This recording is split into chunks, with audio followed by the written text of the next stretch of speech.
order. This is the Gloucester Community Arts Charter School Board of Trustees meeting. It's May 16th, 2012. The time is 7:03, and please be advised that the meeting is being taped. Why don't we start with the welcome all, is there any public comment? There will be no public comment. Let's quickly review the agenda items. We'll be reviewing and approving minutes. And number 3, item number 4, we'll get an update from Tony on the enrollment campaign and the recent open house. Standing agenda item number 5 is the committee reports from Finance, Facilities, and Program Committee. Item number 6 will be an update on current staffing plans for hiring staff for 2012-2013 academic year. Item number 7 will be the review and motion to approve updates to the following documents for the Department of Education. The elementary and secondary education, the enrollment plan, accountability plan, and the draft FY13 budget. Item number 8 will be consideration of agenda items for the June board meeting, and then we will adjourn. And I apologize for starting this meeting a little late. The Finance Committee got off to a late start and went on a little longer than we thought. But I think if we try to keep as crisply and briefly to all the agenda items, we should be able to finish this meeting probably in well under 9 minutes. So that being the case, why don't we start right in with the review and approval of the minutes. We didn't circulate minutes. We did circulate minutes, but Nikki Champagne, who was going to be here to take minutes tonight, her state did not show up. So she indicated she could not be here, and I don't have the materials that she was bringing to the meeting. Okay. So if we could table that at the next meeting. That's right. Okay. Well, let's I'd like to make a sidebar now for consideration of agenda item meetings for the June board meeting. Say minutes remediation. Because we really do need to have a more of a handle on these things so they're really done. But thank you, Tony. I appreciate, first of all, you offering taking it because obviously you do a lot of these meetings and that just adds to the load. So I appreciate the fact that you're taking those minutes. If you need to talk, I'll be happy to take minutes myself. Okay, so let's see. So let's go on to item number 4, which is the update on the enrollment campaign and the recent open house. The Executive Director will provide an update on the enrollment campaign, recent open house, and upcoming enrollment activities. So, it's going to feel a little odd doing this again. So we just went through this at the Finance Committee. We've had a board meeting since our last open house, so we don't have another open house scheduled at this time. Although we will be sending out invitations to a broad group of people for the first graduation from the school. We have our first graduating class this year. That will serve in many ways as an open house activity because we'll be inviting many of our new families to come up and be part of that ceremony. Do you have a date for that yet? It is Friday, June 8th at 4:30 p.m. So that families can go out and dinner afterwards. And it'll be held in a multi-purpose room. And I'll be sending you out more details about that, but we're hoping to be quite a festive occasion. So in terms of the enrollment, just looking at the chart, you remember for those who were not in Finance Committee meeting, at the last board meeting, I'd asked for feedback on how we might adjust the report to give us a clear picture for people of our current enrollment. And so we decided at that meeting to divide the total enrolled so that it indicated of the total enrolled how many were new enrolled students and how many were returning. And so you'll see that there's, and we also defined differently this year what it meant to be enrolled. And so that an enrolled student has all of their materials in for next year. For returning students, this means an updated contact information, and particularly emergency contact information, and for new students that they have submitted their signed record request form, whether from the sending district or another district. So we have 138 students that are fully enrolled according to that definition. And we still have 31 students that have not yet re-enrolled, but all of them, just for clarity, I already asked this in the last meeting, but had all of those 31 been contacted. Oh, I'm sorry, Gordon asked this in the last meeting. have all of those 31 being contacted, and we have verbal indication from all of those families that they are returning. So that would put us at 169. We have another 34 students that have been accepted in the lottery and have not yet completed their paperwork for a potential enrollment of 203 students, just based on that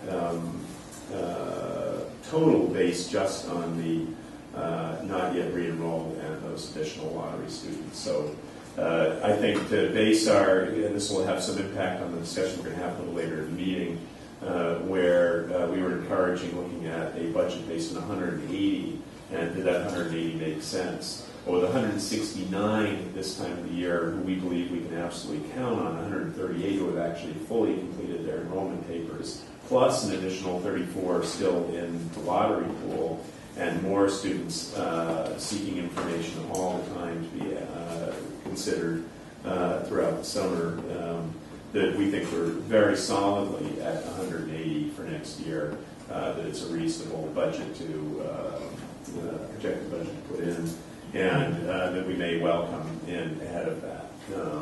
So when we get to the budget and look at that, you'll see why there are three different options. One at 165, which would be a low, one at 180, which I think is quite reasonable, and one at 190, which I actually think is quite likely to be where we come in at. But at this point, I wouldn't want to use it in a conservative, from a conservative perspective in terms of our budget. Tony, let me just jump in for a quick second here. Now, just as we have the numbers, we've got 72 who are returning, they've sent in some forms, 66 that are have done the record transfer already, for a total of 138 selected but not enrolled. Are those are the lottery students who are selecting the lottery but not yet. Okay, so, and that brings the number 172, and they have not yet enrolled 31, which is how you get to 203. What again? Classify it. What is the not yet enrolled group? Those are eligible to return students who have not yet sent in their updated emergency information. So they've signed up to like 78% of the way. Yeah, basically you can't. No public school can require public students to go through an enrollment process once they're enrolled. They have that seat by right, essentially. So you can't send out or give any indication that they might not be allowed to return. You know, we're a public school, just like any other public school.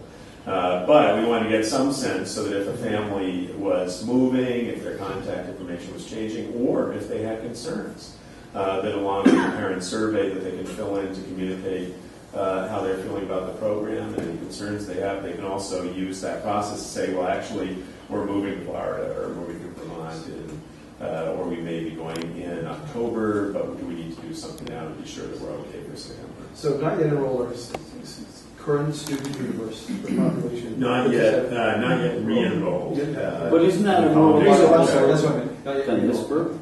group? Isn't the 31 more solid than the 34?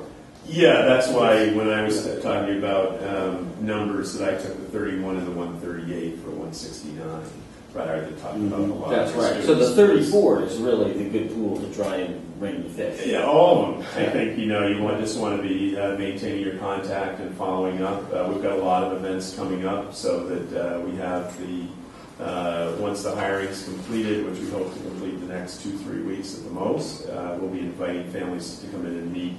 For example, the new K-1 teachers, and to see where the classrooms are moving and where the new space will be. The playground, as you can see outside here, is really coming along, and huge thanks to Susan Hogue and Aaron and their significant others did a huge amount of work out there.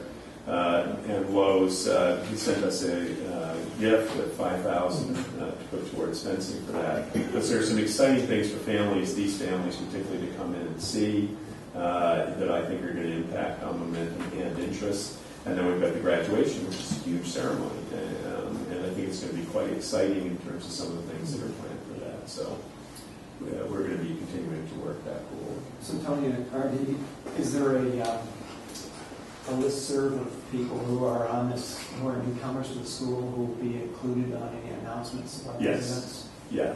In fact, one of the nice things about our new student record and data management system is that it's all fully integrated in that way. So you can actually select not just from our admissions pool of families that might not yet, for example, be that they're being selected but not yet enrolled. You can actually select just that group and send them an individual mailing and or email with a graphic invitation attached to it, or you can send a global one out to all your students and their families, their grandparents.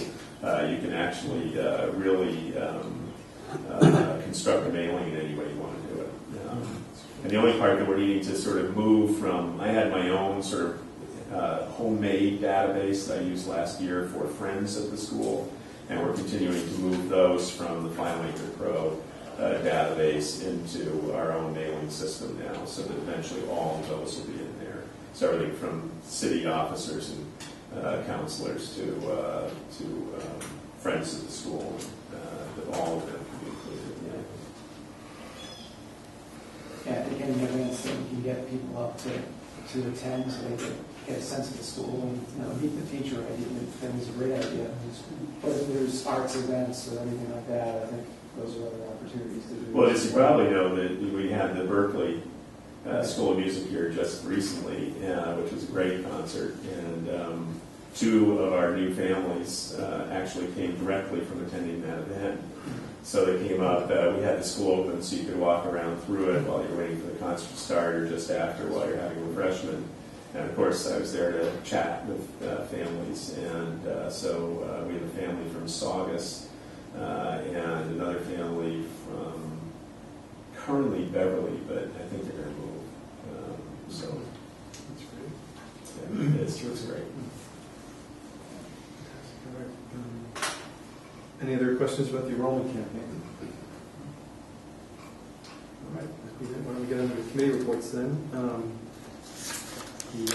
Item number 5, the Finance Committee just had a meeting that Tony and Cindy Marie discussed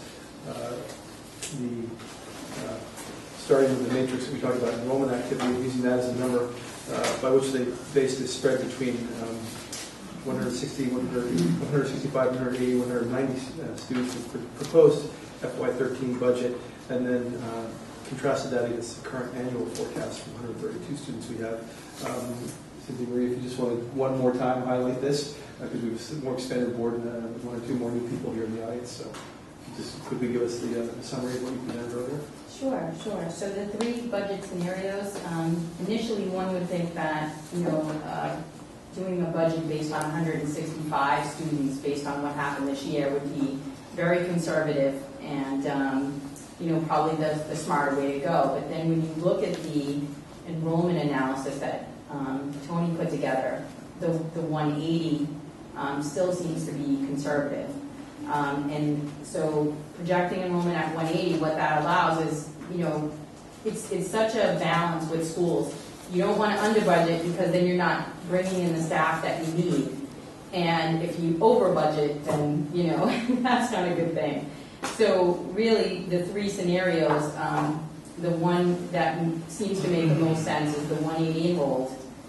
And then when you look at the tuition rate, it's much less than what the state's projection is at 11.4. It's only $200 more than this year's rate.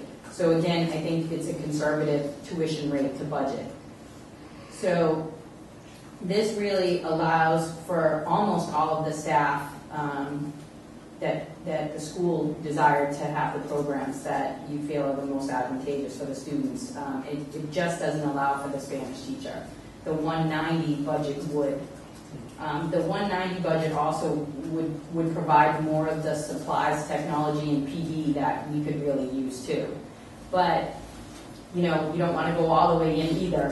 Now, if we get over the next couple of weeks, the enrollment significantly changes, then we can probably discuss it. I think also we can build in we have built in some contingencies into this 180 budget if for some reason, let's say we ended up at 169 and we had to quickly find $100,000, I do think that we would be able to do that without affecting staff, which we had to do this year. I think the one contingency that we haven't talked about is payroll taxes. There's some options for public entities to not have to pay Social Security. So if we get to middle of July and we think that we may be trending more towards the 170, then I think we can make some cuts in certain areas. But I don't think it's going to be necessary. I think the 180 is conservative, the 11.4 is conservative. I think private contributions is maybe not as conservative, but I do think private grants are part of that number, and you seem to have some of those in the works already. So we're going to be a little bit aggressive on private contributions with the 180 budget. The staffing, I think, the salaries were reasonable for the hires.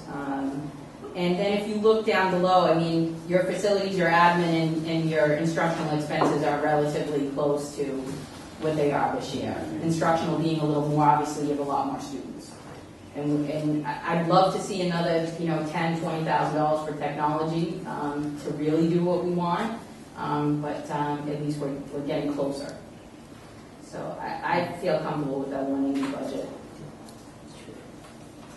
I think the other thing to point out is that because the per head tuition rate is conservative, that you could, of course, increase that tuition rate and or when it comes in, and if it stays up as high as 11.8, you're going to have the flexibility in there so that if your private donors, donations are not at the level that is currently indicated in this budget, you can actually reduce those quite safely with that difference between a budget or per head rate of 11.4 and where it comes in at the higher rate.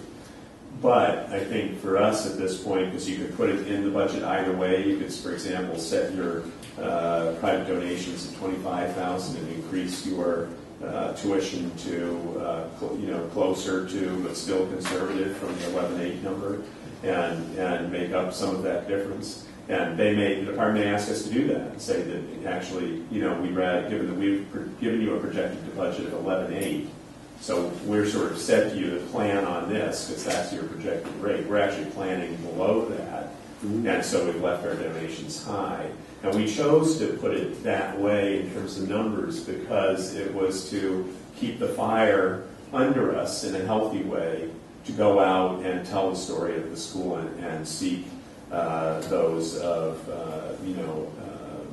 significant net worth would like to be part of making the school happen.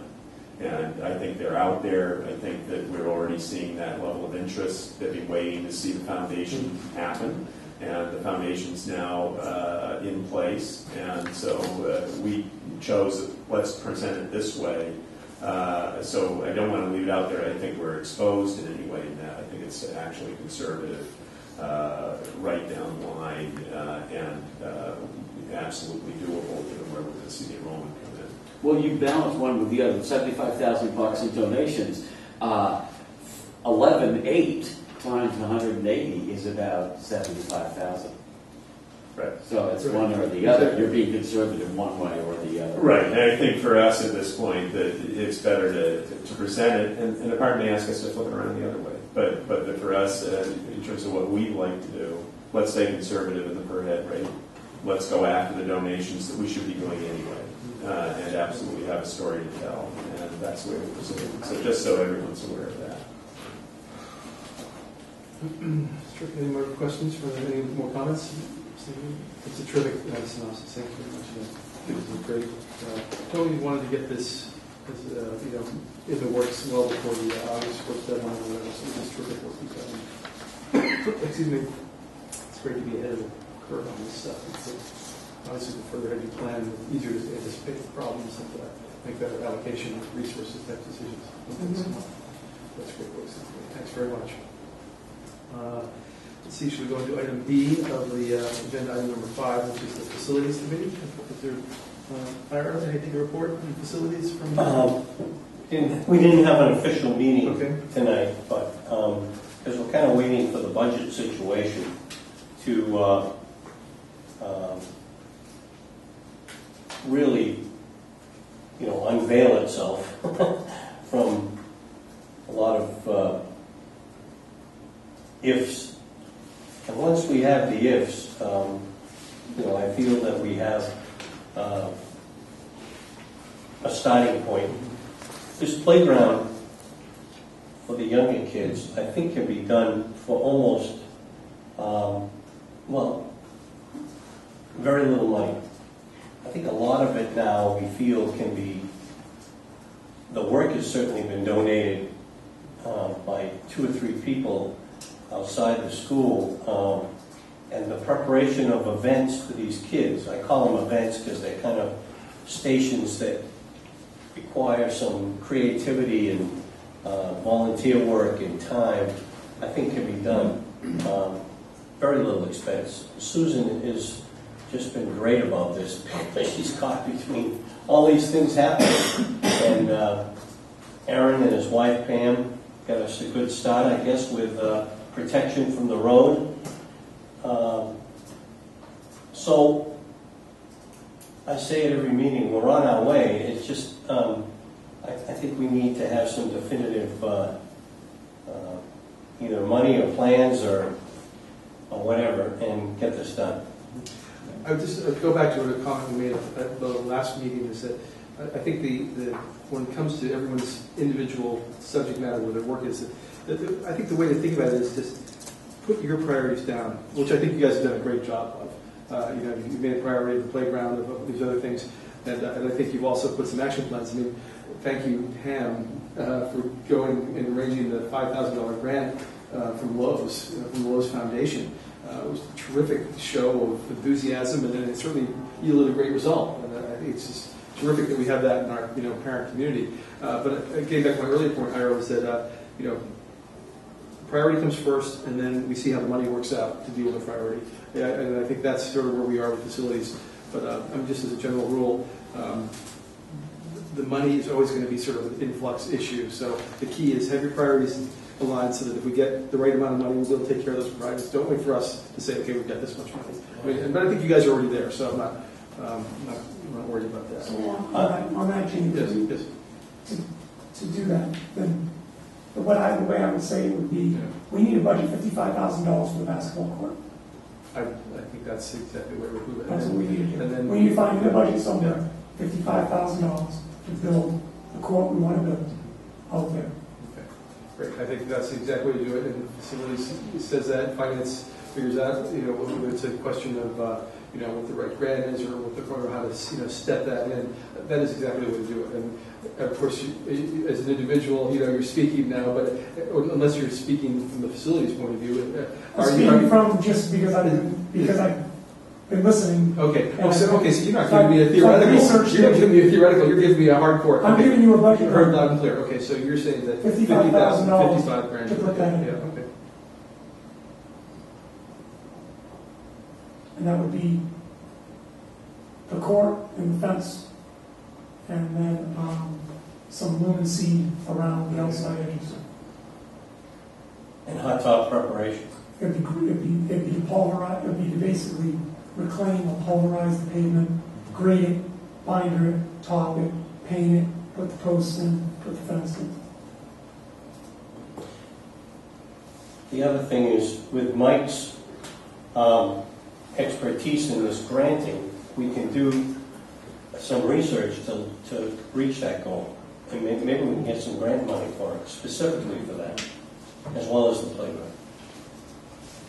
But I think the complexity of the court, not the playground is not complex, but the complexity of the court is that we can't do it by volunteer work. It's got to be done where it goes out to bids, basically.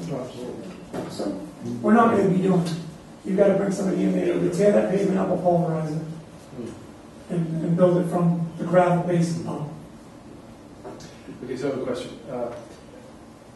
If the money was ready, tomorrow, how long would it take to put this whole planning and execution process? A Couple months probably. Yeah, I would say a couple months. The other thing I gotta look at is can we split the disciplines up in a manner such, we might have to split things out in a legal aspect. Well, there's separate projects qualified in each one. I mean, so it's about Has to be out on bid too. And I think, just as so we're not going to solve any of these Right, issues no, but obviously tonight, but what I would recommend for any of the committees that are doing work in a specific area would be to develop, best case scenario, Yes. next case, and so on down, because the likelihood of moving in any one area directly to the ideal in a school speeding system for 20 months is not great, and so it's figuring out what are the first priorities there, which is for me, for example, safe. It might be safe play area, and what does that look like? Then a variety of choices for kids to be able to make to go to different play areas, and sort of mapping it out in that way, and then having scenario 1 looks like this, scenario 2 like this, so you've got one that's 55,000 or whatever, and it's got everything, soup to nuts. And then one that's 30,000, what does that look like? And one that's 15 or 20. And that's just, and then whatever scenario you come to. So, for example, when Cindy and I were looking at this budget, we also already started to talk about what kinds of questions might come up if you're moving from a 190 to a 180, from a 180 to a 165, from a fail-safe, oh my gosh, down to a 140. What does that actually look like? What kinds of choices? So that instead of having to make those in crisis, you've actually thought them through ahead of time. You already know what that scenario 4 or 5 looks like, and you're ready to pull the lever on it if you have to go there. So, I think that same planning would be helpful. Yeah, Tommy, last time we had the discussion at the last meeting was about having a plan A, plan B, plan C, and that would be based on the money that's available, but also the priority, as you say, it's got to be about the safety of the kids first. Right. So what do we do? Okay, we need some fencing to make the playground safe. So it seems to me part of the planning ought to be about, what do we need for day 1 in September, and what can we put off to midwinter or next spring, or whatever the time frame might be around that. So instead of just the wish list, it's what makes sense for just getting, having a decent place for kids to be that's safe on day 1, and then building up from there. Yeah, and so just playing off of that for a minute, is that I would say, for example, if you have a quote for Cleveland Fence or anyone else for fencing in the range of 15,000 to 20,000, what does it take to put that kind of fencing in? What are the options there that you're really wanting? So if you have 8+ foot fencing at the end of the court where you've got the basketball hoop and backboard, what can you put fencing in that can be removed? So if you're not going to have the funds to do your pulverizing and multiple layers and your perfect hot top on top of that, what does it take to actually have a fenced-in safe area, a couple of perhaps portable hoops? Now, it's a lot of kids, they're going to be in heaven having that, and we're going to feel a lot more comfortable with it than we are with what we currently do.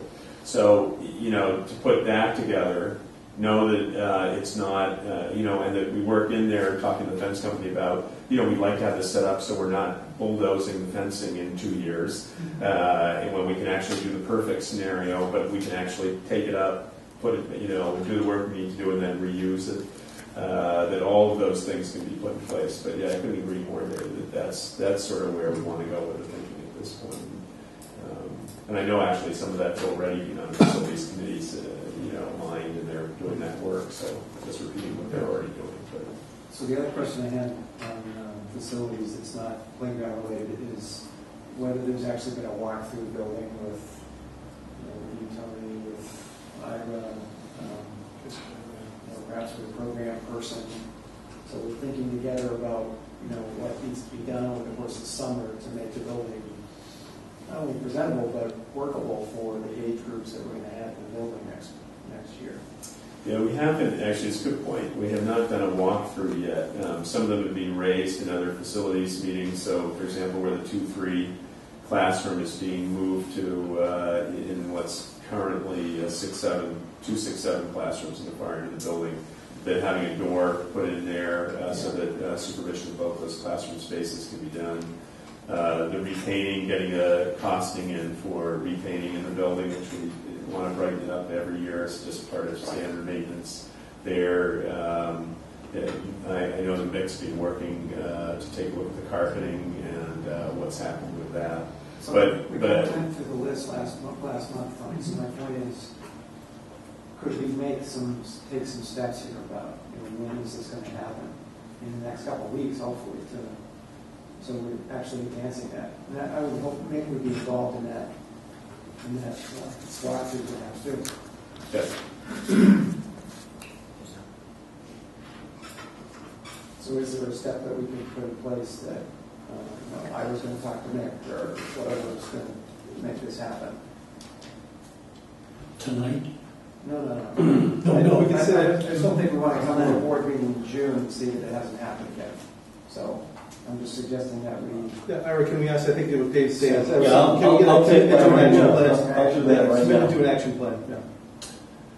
I will you call me tomorrow? You have my cell phone, and we'll set up a time next week, and we'll go over that internal summer work. I like to combine it with the outside thing too, the play area, just to look at it since we're going to meet. If we meet Sure. there, that the inside outside Aaron can come to, that'd be great. That might be a good time for a full committee meeting as well. Because no matter what we do out there, he has to change all the parking. That's one of the That's a things. biggie. Or, We put that in, I have to change the parking. yeah, so that thought will be discussed. But we'll set up a time, and hopefully we can get Tony out of his busy days for a little while. Okay, that's great. So, Ira, if you could just like, send a little note out and let everyone know that that's on the way. I Because will do people that. may want to attend that meeting if they have availability. Yeah, For a lot of the. I'll notify all. Okay, thank you, Ira. I'm such a great email. And thank you, Dave, for bringing the importance of the action item. Any other? Smoke signals. Any other facilities issues? Any other facilities issues? Everyone, any questions on facilities? No? Okay. Why don't we move on to subset C of agenda item 5, which is program committee. The chair will provide an update on all committee work, such as program goals, report cards, and planning for next year. This afternoon, I sent everyone via internet or email a copy of what I'm going to go through, except for Cynthia Maria. I didn't send it to her, of course.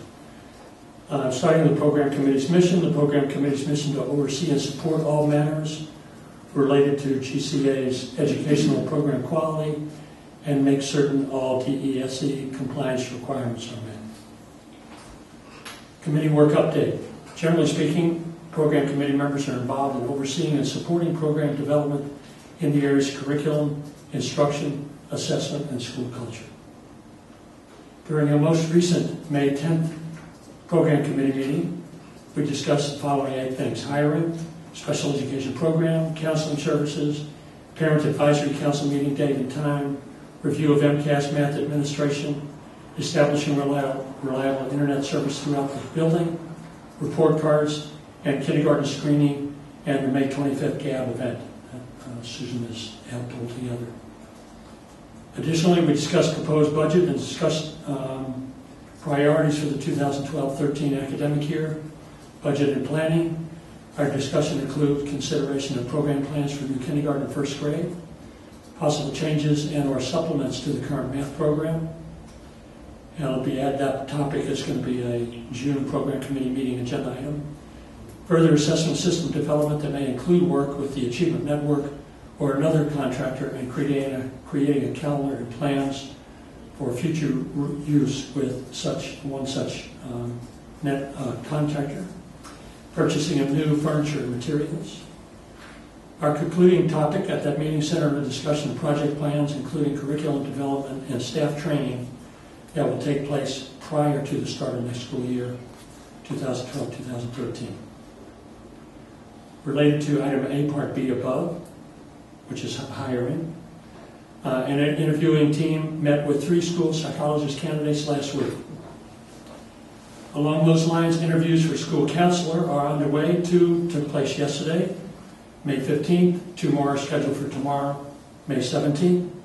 Thanks and appreciations go to Nikki Champagne for coordinating the scheduling and appointment confirmations via phone to the school psychologist people as well as the counselor candidates.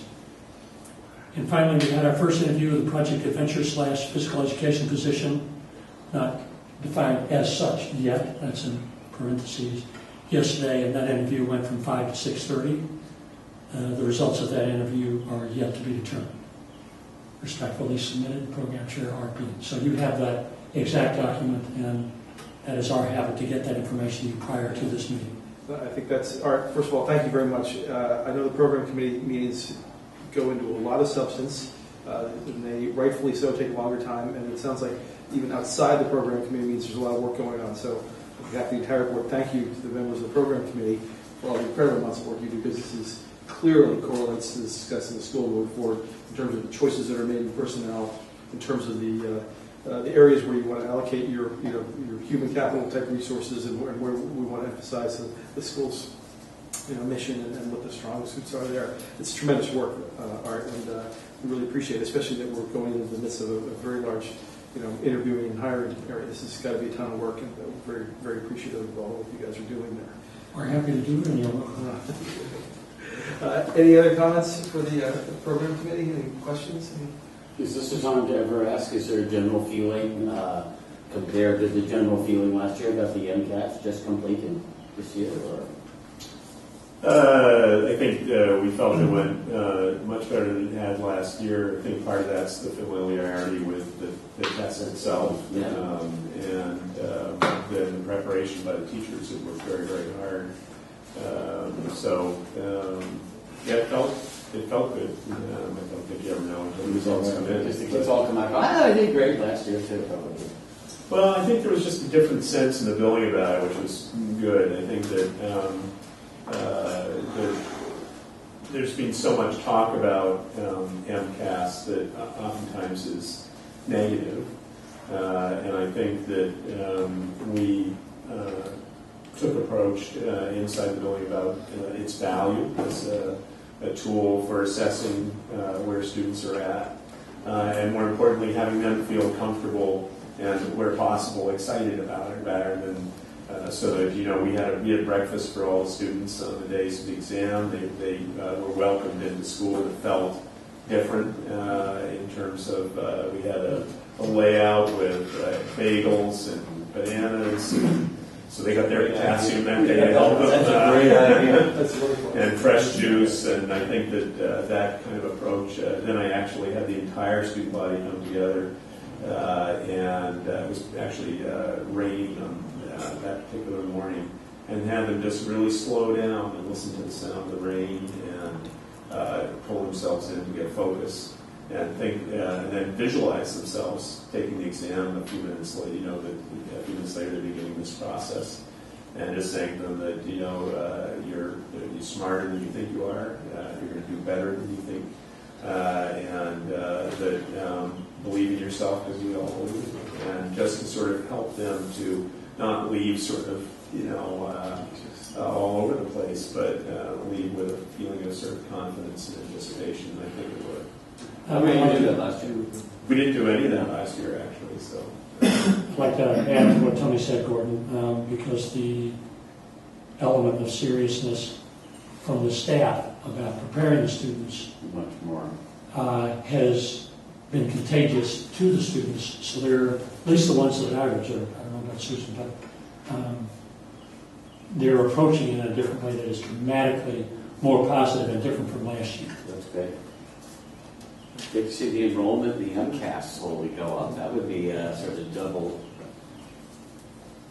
Unfortunately, we don't hear about the results until October. Yeah. They will be different. Well, until October. How do you know before? Because we have access. I see. Okay. So tell me.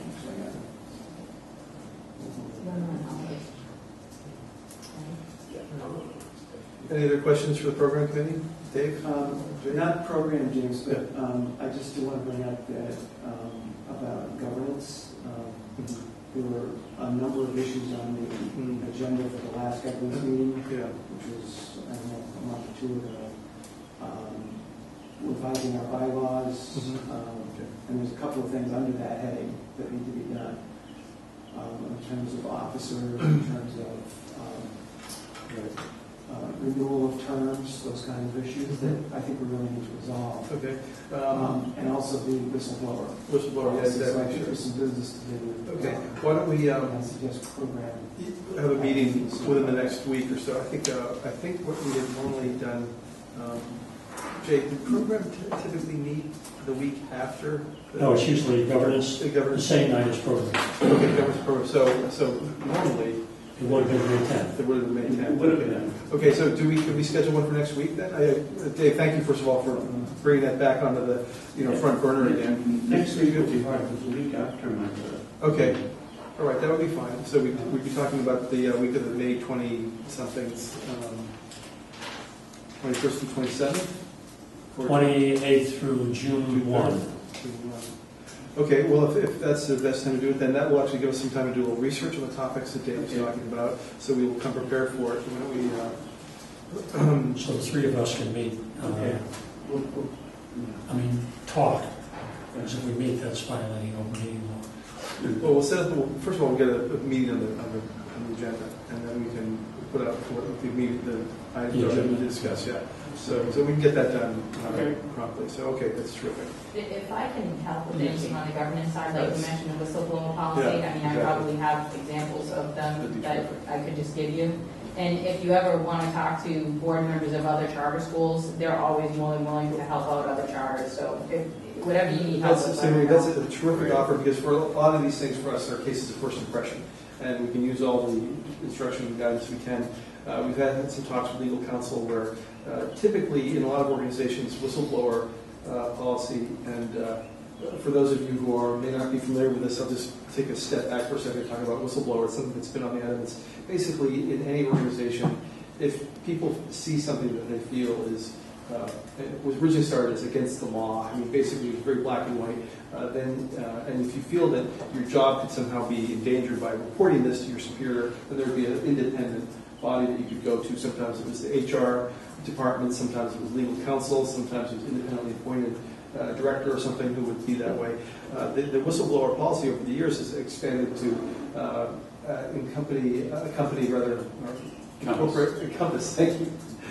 Anything that we feel like just by speaking up, your job may be in danger. It doesn't have to be reporting an illegal activity or something. But the core of it is, if you see something that's clearly wrong, you want to address it, and you feel you can't because the person you're speaking to has control over your job and has authority over you, then there has to be a way to address that. What we've sort of talked about is, what is the right format? And our legal counsel has been very good and say, look, you're a small organization, you really can't set up a huge independent body, but you could probably have one person to review this stuff, and then at least set up a process and let people know. Just for the record, in the handbook, we do have a very clear way for employees to address any grievances, whatever that may encompass. So there is something already in place, but in terms of an actual whistleblower policy that addresses that, and I believe that came up in the audit also that was done by AA&F earlier in the Yeah, I can in the send year. you over. But the it'd be simple great to have one-pager. that, because again, for Jay, that's something that Jay's been talking about for a while, wanting to get going. So we should probably get that really Yeah. ready to imprint and then be part of the whole I process. think we and have still some going forward. recommendations too, because Barbara's recently reviewed your employee handbook. Oh, good. Okay. And then maybe there's some things that you're not aware of that Barbara makes sure happens every year, and that's things like your conflict of interest training, your sexual harassment training, all of those required by law.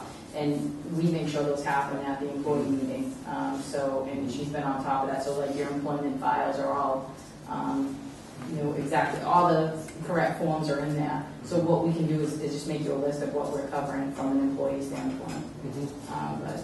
Okay, that's interesting. And also, I want to take that one step further, the parcel of governance things, because we also have, I'm sorry, did you? I just wanted to recommend that Jay just gave me the nod of approval of you sending him whatever whistleblower copies you have. Oh, yeah. Information. I would love your business card. I can shoot you an email and send you a whole bunch of stuff. business card, I'll give you one. Okay. But we could also tie that in also in terms of governance of the board. I mean, every year the board has to, fill out certain forms and everything like that. So and maybe this governance committee would be a good time just to go through the whole itinerary of compliance issues. I mean, we don't have to, have them all settled, but there's enough stuff to do there that we should have it ready so that we're aware of these items. They have to be done as the summer's about to begin. We at least want to be aware of them so that we don't miss them, because in the summertime we're going to lose some attendance and we're going to lose some focus, and I want to make sure that we're on top of all our audit schedules. Exactly. Yeah, exactly. So, okay, having said, yes, Ira. Yes. Can we bring up items now that for the next board meeting? Is that something we can do, or is that done after? No, we're going to do that. That's the very last item. Before we adjourn, we have item number 8, which is consideration of agenda items for board meetings. So make a note of what you want to bring up, and let's bring it up then. Because right now, we're only on item number 5C. We're finishing up on the program committee stuff, and David made the point that governance needs to sort of be fleshed out for the next governance meeting. But yes, I would answer your question. I'll ask you at the end when we're going over the agenda items what the items that you'd like to discuss. Okay, just so we stay on track here. Okay, any other questions about any of the committee work? For program committee? Well, for program, fine. Yeah. Since we rehearsed during the school day, I'm just going to announce we're doing the talent show Friday, June 1st, since we rehearsed during the school program day. So if you all would be there, then I will put your children on early. So they What time? What time? 7:38? 7:30? I think it's 7:30, but it hasn't been finalized yet. And it's going to be nice and short. I will not kill you if you will. It'll be like an hour and 10 or 15 minutes. I promise. Yeah, no 3-hour shows. This is before school, Gordon, 7:30 a.m. or 7:30 p.m.? He doesn't get up till 10 in the morning. Okay, thanks, Gordon. Thanks for that answer. That's really because that's right around the corner. I mean, here it is, the 16th. Yeah, we won't have a board meeting before that. Exactly. So Any potential donors, I would certainly be invited. there you go. I don't know, some of the kids might scare them away. All right. Okay, so any other questions about any committee meetings or anything like that? No. Everyone else said? Okay. Terrific. With that being the case, then let's move on to item number 6, which is an update on current staffing and plans for hiring of staff for 2012-2013 academic year. And Tony, I'll take notes now. Okay. So we're in process. The jobs are posted on the school screen, with the exception of Director of Education, which we will be posting and get that out today, but we'll have it out by tomorrow. The interviews, the interest has been just enormous. So the pool of applicants has been deep for all the positions. At the moment, particularly for teachers, we've been sorting on masters primarily, so masters plus. That's the initial criteria, and very excited about what we're seeing. The school psychologists and school counselor interviews have been, I think, very positive. Some very strong candidates.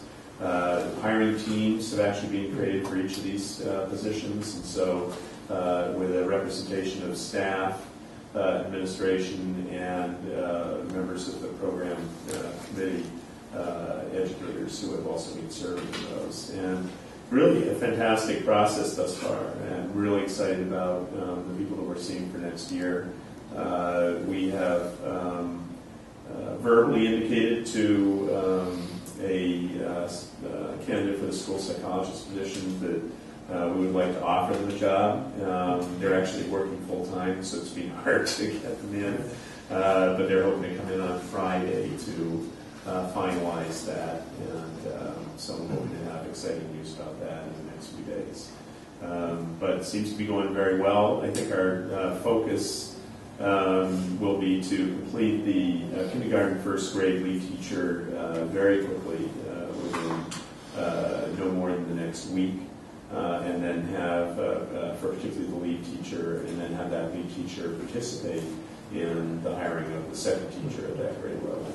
And in the same way that our focus on the director of education position will be to hire that position first, and then have that person involved in hiring an instructional coach.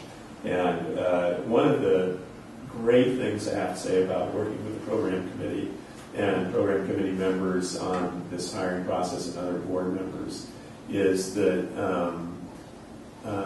not only have the conversations been exciting, but realizing how much we're on the same page in terms of not only profile of what we're looking for, but really good process ourselves in terms of defining process in a flexible and ongoing way, so that moving from we already had the instructional coach posted, we had people interviewing for it, we had a significant number of applicants, and then I ended up in a conversation with a couple of different people, and particularly Dave Buchanan, and at the exact moment where I'm having the same thought around process, he calls me on the phone and articulates it. And just that feeling that not only support from the board, all members, but this growing sense of not only the momentum of the school, but that everybody gets it, that everyone gets the pieces, that get how it fits together. I don't really know, Jay would come up with a better word for what that's like, but it's I said to one of the camps the other day, because I rode crew in college along with playing rugby, that I likened it to when you're in an 8 and you're in the groove, that you're actually lifting the boat out of the water, and it gives you this sense of flying, that if you happen to be in a boat doing it, it's hard to describe, but it's so smooth, so fast, that it's exhilarating. And it's actually felt like that, this process. That not only are we seeing the depth of candidates and everything else, all of which is good, and all of which is going to improve the program significantly for next year, but that sense in the building and with those who are supporting us on the board level is like that. Well, while you're flying overhead, we're slogging through the jungle down on the ground. Catch a crowd. Thank you for it. Is that your audition? It was his audition. You got the job for next year already. I think one of the key things here one of the key parts of this was, Tony had this idea for a hiring committee, which clearly has, in a very short period of time, already paid off. And I don't really understand the mechanical aspect of it. Is this the same bunch of people for every different hire? Does it change? Did the committee's makeup look different for the school psychologist than it would for the in terms of the actual people, what would be similar is that the hiring teams, as much as possible, reflect the triumvirate of arts, academic, and inclusion. Teachers, that we'd like to see that structure informing not only practice but process at every level of the school. So as much as possible we've done that, but particularly with regard to members of the board, there's a wealth of experience in quite specialized areas, and there's no way for any, for example, executive director to know all of those areas at such a personal and direct level. And so they bring a language that with the other professional practitioners that are interviewing, that they end up forming the questions in a particular way, asking them in a particular way, and that allows the practitioners to also respond with their knowledge. And I feel like that's the piece of it that is most beneficial. Is that, because in any sort of public entity, when you're hiring, you have formal questions that are written out, that the interview process is the same for everyone who comes through it in terms of equity. And the thought that's being put into putting those questions together, the energy in the actual interviews, it's just been a great process all the way around at every level. And I think we're going to see the benefit of it, not just once students arrive in September, but in the professional development and curriculum planning that will go on throughout the summer.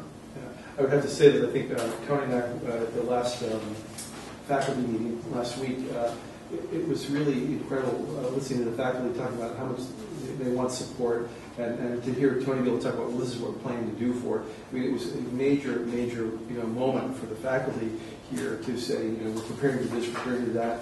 I think last year, we didn't pull off the orientation that we wanted to, and we paid the price all year for that. And to come out with this different approach, we were actually offering something very substantial. And as Tony said, this process of everyone working together, I mean, I think, right away, you put something in place that is, again, you say, draws off all the talents from the board members, and then works together with people that are making these important hire decisions, who will then go and support the faculty. It's just, it all lines up perfectly. And I think it's great to see this work happening so promptly, this year, and to see some of the results already. Looking forward to, meeting some of these people and hearing more updates on it. It's a great job, Tony. I mean, the whole thing you laid out, last month about the hiring teams.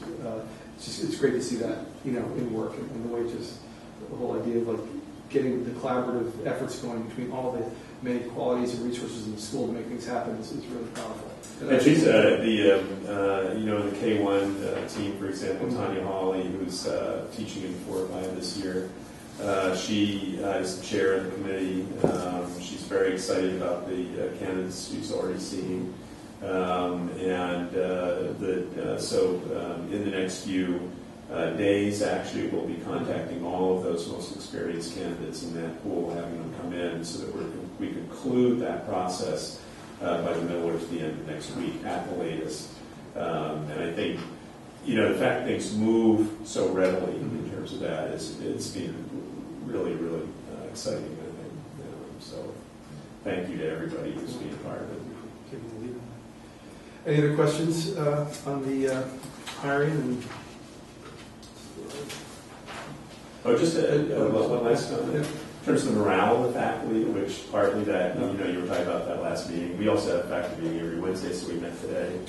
And I actually had to, sort of as an indication of the positive feelings, I think, in the building, is that we were about halfway through the meeting and everyone was talking about calendar for next year and how calendar is important as a tool for delivery program. What are we doing with that? We're talking about schedule and what does the scheduling look like and how are we going to make adjustments. The hiring that was going on, and everyone was so upbeat about it that I suddenly sort of looked at the clock. I said, well, guys, this is great. It's fantastic and great ideas, but we actually still have several weeks to go in this year, and so I'd like to sort of pull it back to finish about this year and what we're doing sort of as we move towards graduation and those last few events, field day. So we're going to be going down to Camp Spindrift and having field day down there just as we did last year. Some really exciting events going on, and so we all pulled back to sort of do some of the nuts and bolts work around the end of the year, but that's a great sign at the school, because usually people are really exhausted at this time of year, and they're not wanting to sort of be already thinking about September or August, and yet that's where we all went, and everyone's talking very excitedly. So, anyways, any other questions on the plans for hiring staff? Okay, that being the case, why don't we go on to review and approve of motions. Updates to the following documents for the Department of Elementary and Secondary Education, the enrollment plan. So all of these plans, which is going to shorten the meeting for all of you, I'm going to put off and send. These documents were not sent out prior to the meeting, but there was a reason for that. I have a question out to the department on one last change to our enrollment plan, which is not got huge changes in it. It's just that there were some new requirements that we had to have in terms of the way you're documenting what you're doing with your enrollment documentation. So as soon as I get the answer to that, I'll send that out. On the accountability plan, there's just 2 main areas for that, and I made a couple of calls today to Will Gardner down at Belmar School in New Bedford, which has a similar population, actually, very much the same as ours. And so we were talking about their accountability plan. They're doing the same thing we are. They're in the process of revising it. We've been waiting for some responses from the department on a couple of questions that they had. But in the same, the key area for us and for them and for most of the charters is looking in particularly ELA and mathematics. Are you, in terms of your growth and the measurements you're going to use for defining success within the program? And some of those are mission specific, and some of them are less data driven. But then these, in particular in ELA and mathematics, you want to have actual numbers that are associated with it. And the recommendation from the department had been that we make those a graduated accountability measures, so that you showed, defined a target for each of the years going forward in your 5-year accountability plan. And so we were looking for what's reasonable given the population that we have, because initially we just put in that we'd like to ultimately get to where 75% of our students were proficient or better in ELA and mathematics, for example. And all the charters are actually moving towards looking at either the straight data or the growth percentile increase, and what makes sense in terms of that to go up by 5% every year. Some have gone with around 5%, some have managed to do more than that. And so I just want to finalize those numbers with that feedback. Will's going to take a look at what he's done. He's contacted a couple of other schools, and then we'll finalize together what we think is reasonable for our population, given our results and given the local district's results. So I should have those numbers in place by the middle of next week, and then I will send those out to the full board just for review before we send it into the department. Can we review the deadlines for these, for the enrollment plan, the accountability plan, the budget, Tony? Yeah, so the budget's due August 1. Both of these documents technically are due August 1, but if you were to look back, then I really wanted them done by the end of May to submit to the charter office. All of these, and that's why Cindy, Marie, and Barbara came out tonight. We'd like to be well ahead of the curve on all of these documents, from our budget to the accountability plan to the enrollment plan. And submit them early. And the benefit to that is you get feedbacks. If there are any issues or suggestions, that'd be very helpful in terms of that. So I'd like to get them out to everybody by the middle of next week for review and consideration. And it's a segue into the last item on the agenda for tonight, that on the agenda for the next board meeting should be a motion to approve these formally. Now we've given everybody a chance to review them ahead of time. And if there's any last feedback from the department or the charter office of the department, then we'll have that. So the accountability plan is not due this month? No, accountability plan, I believe, is due August 1, Dave, along with our enrollment plan. No, I thought you and I talked about this being due in May. May 30th is what I remember. Okay. Let me check and make sure on that. If it is, then I'll let the board know. But either way, we're still in 2020. So can we put notes in our calendar books that a week from today is the 23rd? Oh, yeah. So you'll get that in. Yeah, you have to remember, most of our accountability plans already is done and has had the full feedback that you have it. Yeah. So it's really just that we had put in, when the change really in the way that charters look at this was that it's supposed to be an accountability plan for the full 5 years of any charter. So any of your goals should not be something, you can't submit an accountability plan where you're putting in all the stuff you've already done. So, it should take the full 5 years for you to achieve whatever your targets are. And so we put in quite a high target because, we'd like to see significant growth in the percent of our students who test proficient or better in the areas of ELA and mathematics. And then the feedback from the department as they began to look at accountability plans coming in from all over the state was that it would be better for charters to go back to look at their where they get the majority of their students, what their results were like over the past whatever number of years that they've been in existence, and then include that in a graduated system of targets, so that it provides you with a more realistic target for each year, and you're not showing this sort of target which, if it's 3 years out or 4 years out, it's so far out there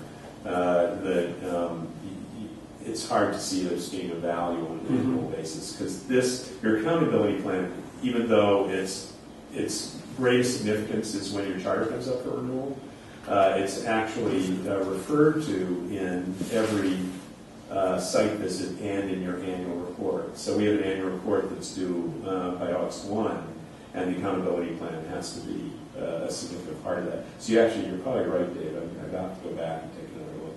So we may have to have that signed off on so I'll get back to you on it. Well, I hope it's not. I just wanted to double check. Yeah, no, you're right. Well, now I think about it, as if think about it in relation to the annual report.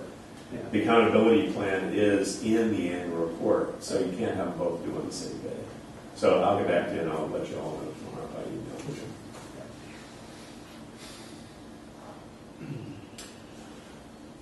I guess I have a raise a question, just to, follow this line of thinking that if it was due May 30th, then it had to be approved by the board, then we'd have to schedule a meeting. That's where I'm going, Yeah, okay, that's fine. Well, we have some time, okay.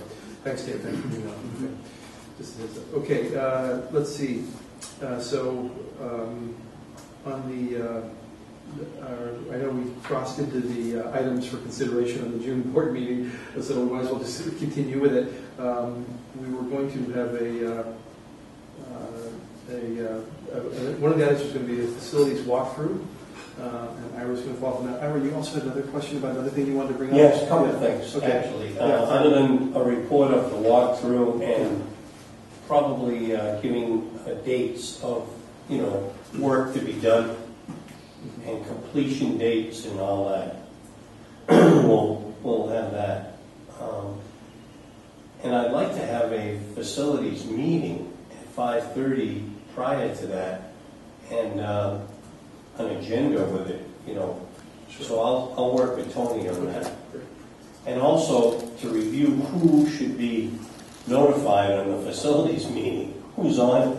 We have all kinds of people that are not getting emails, so we need to review that.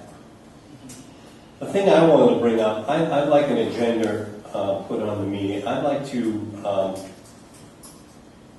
present a plan to help with the administrative front office and personnel responsibilities, use of volunteers. I'd like to talk about that and maybe present. I know it's not a facilities item, but I think it's an important item that we need some input from Tony. We need input from all of us, really, to talk about how that front office is run. And hopefully, because we're going to have a lot more students, we're going to have more teachers, we're going to have, it's going to be a whole different ballgame. And so that item. And the last thing I'm concerned about is security in this building. I came in the back door the other day. We need to talk about a security plan. And a question, is a building like this, Tony, have to be locked down during the day when the kids are in here? Well, I don't know if it has to by law, but we do. We go around locked doors. They are locked? Well, yeah. Actually, I noticed the side door is locked quite consistently now. The side, yeah. What about the front door? Yeah, so I think there's an improvement on that. Okay. I hate to bring up a bad subject, but boy, you don't know who, what, where. It's just a crazy world. I was trustee to be concerned about the welfare of school. Yeah. It's not a fair question at all, so. Yeah. Great ask question. Plus security on, we're going to have more computers in here. We're going to have, And maybe it should be a review of what the security plan is. Right. Yeah. There's some security measures already laid out in the handbook. Okay. Yeah, I know they're in the handbook. Okay. Put some time into writing those up, actually, about 2 years ago. So. Okay. Yeah. Thanks. Yeah, no, that's important. So there is a plan around security. I mean, it's just the idea of more people. I mean, I know Gloucester Engineering, for example, when they were down to, less than 100 people, I mean, you walk in any door you wanted. Now they're slowly building up. They're up to almost 100 150 or nearly 200 people again now. More people are coming in, and now they've got to, everything is quite proper there now. Yeah. You can't walk into any of those doors anymore I without think it's a ID. good point to go and review what we have in place, so everybody has to. Yeah, one of the opening procedures you have to file actually is an incredibly comprehensive crisis management plan that covers everything, including if an aircraft hits the building. So all schools have them. So. James, another item I'd like to see us take a little time at the next meeting is to review our goals as a board for the coming year. I think we have some established goals, but I think it would be good to review what those are and have a discussion together about what those are, so we know where we're headed all together. And it's clear. So you're talking about everything from board size to what we hope to accomplish over the course of the year, or just I'm just thinking in terms of goals for ourselves as a board, but also what we see as the priorities for the next year for the school. Fundraising's come up a number of times tonight. It comes up every meeting. That ought to be. How are we going to address in that? there. Yeah. Okay. Building out the board further for the board expansion to fill certain roles. All those things are things that I think we want to circle back and look at again. So a little bit of board development work, a little bit of sort of near-term strategic and tactical planning, if you will. I think that's good. And just your priorities are going to change every year, to a certain extent. And, things happen, and when you've accomplished one goal, and you are faced with another set of problems, and how we're going to deal with those, and what's our action plan going to be, so we really get them done. I'm totally in favor of that, Dave. Thanks for bringing that up. Yes, sir. A couple of things just to make sure that we are aware of the enrollment, use the first part of item 4, update enrollment campaign, and parent communiques, anything that's gone out to parents. I think we, as a board and as a school, can do a better job communicating to parents and get feedback from them. And I'd like to have a couple of minutes put towards how the kindergarten screening went and how the GAP organization relationship is going once we've had the event on the 25th to follow that up in June. Can you spell out the acronym GAP for us? Susan knows what it stands for. Greater? No, it's the doctor who runs the program. It's her name. Oh, okay. Dr. Gabb. Dr. Gabb. Okay. What's the goal and the purpose of Dr. Gabb's program that we're... Early identification of children who may be at risk of dyslexia.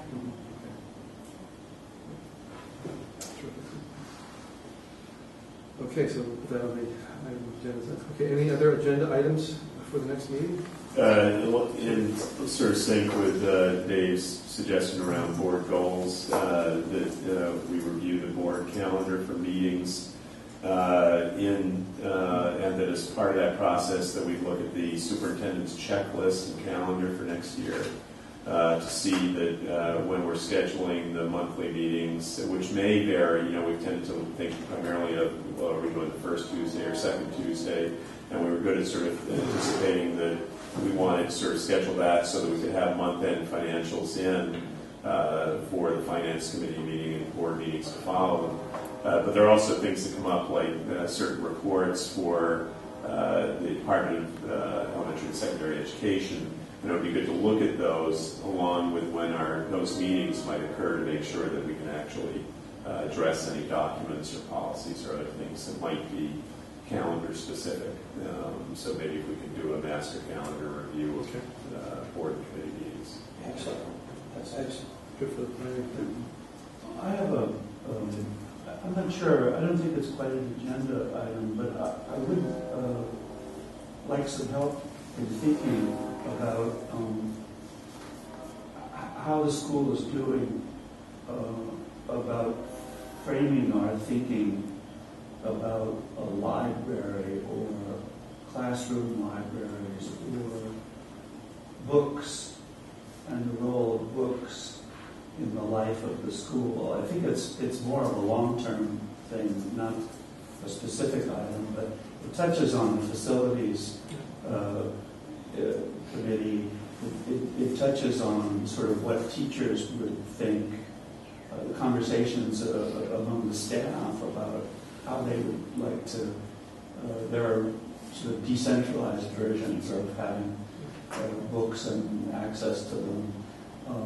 It's also fundraising. I mean, if we get specific ideas about what we might want to do in this area, it's a pretty good place to raise money for specific purposes.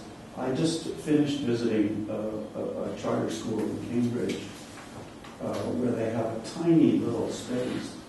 It's only about maybe 12 feet, little room. It's like a glorified closet, really. And it's humming. Because of the volunteer who has organized it, it's humming with books and the life of books in the school. It's off the cafeteria, so kids on their way either into the cafeteria or out of it check in with this volunteer who has lists both in her head and on the walls, and on the walls of books that kids are reading, books that kids are signing up for, books. I mean, so that whole setup there gave me the idea that we might find one or two volunteers who would staff a little area. You know, it doesn't have to be. With this I thought we needed a real library, but I think maybe, especially since our space problems are so awful, that maybe just a library cubby with two volunteers who make the presence of books in the building something really fun and really interesting. And I think this isn't a thing to have on our budget, on our agenda, you know, for the next meeting or the next. But it's just something I'd like to sort of get our group thinking and the relevant groups. I mean, for instance, it would be lovely to brainstorm at a staff meeting sometime about what teachers think might help to just get kids reading. I mean, there isn't actually any substitute for people wanting to read. I mean, the real test of a reading program is whether kids read voluntarily, and most schools don't check on that. Does the city have a bookmobile? Like Beverly has a bookmobile, travels around. It's like a portable library. Anyway, I just throw that out. Great idea. I think it's a great idea, because also the idea is having a space where you can go and read. That's not your classroom or something. That's, I mean, a big part of it is the voluntary aspect of what you're talking about. And the matchmaking that a good volunteer can do. There are kids in a book, you know, you're interested in basketball. Have you seen this? Exactly. Or if you like that, Yeah. you'll like That's this. exactly. Yeah. You know, What makes it happen. yeah. Under the large umbrella, I like Jay's idea, and it also promotes the importance of literacy. Right. That's the bigger picture, is setting up vehicles and exciting points for kids to get, oh, I trade that book with you to... Yeah, exactly. Well, I think it's a terrific idea. And like I said, the idea of bringing up in front of faculty, I have to say, any of you who have not attended the faculty meeting, I really encourage you to go to one, because they're very vigorous and exciting meetings. People are completely candid to the point that you can't even believe what you're hearing sometimes. But it's a terrific meeting, and I think this is the kind of thing where their input on this would be critical. And as you say, this may be something they actually take ownership of, because it may end up being this disseminated, library per classroom kind of concept that would be centralized. You're talking about. So I think that's definitely a good topic, and it maybe there's a way to put this into the agenda because it's an interesting project, and it's unique, and as Art says, it addresses the literacy aspect which the school is really hanging its hat on. So if we start hunting now for one or two volunteers, we might be able to find somebody who would help along this for next year. Yeah, it's one of the sort of topics of conversation is having a more proactive volunteer development organization and for training of volunteers, recognition of volunteers, all of that, something to be put in place. One last thing I want to just throw out there, and it's partly in the facilities realm, but it's ultimately a full board responsibility and project, and that is that at one of the meetings, whether I can't remember if it was board or facilities, but Aaron, because of his expertise, managed to sort of just off the top of his head give a rough master calendar of what it takes to go through a building project. And we're needing as a board to really define a master calendar for the expansion of the building and ultimately put on the agenda for next year the development of strategic plans in each of the critical areas, from program development to community engagement. All these pieces we talked about sort of in brief, really, and in general from the strategic plan that I presented to the board. But it's now beginning to really, putting on the agenda, fleshing out what do these things really mean and where are they happening. Now, particularly that the building expansion project is time sensitive. The calendar for it, because of the various public processes that have to take place in terms of invitations for bids, recommendations for proposals, or requests for proposals, all permit process. We really need to sort of begin from when we're hoping to actually open the door to someone being able to walk into something, and then backtrack from there and create. So I think a matter of fairly high priority. What's that going to look like? It was very helpful when Aaron, when you did that, when you sort of said out loud, here's the way it works. I mean, it was kind of shocking, but really something we need. The timelines. I think one of the key things is you have to know what your money situation is before you can go on the bid. And to me, that was the absolute, where the metal meets the road. Because you really legally, and otherwise you just cannot do anything. You got to set money aside for design. Yeah, exactly. Yeah. Right. So that was helpful. We look forward to getting more input from Aaron on that subject when it comes up. So those are good agenda items. Any other agenda items that anyone wants to discuss?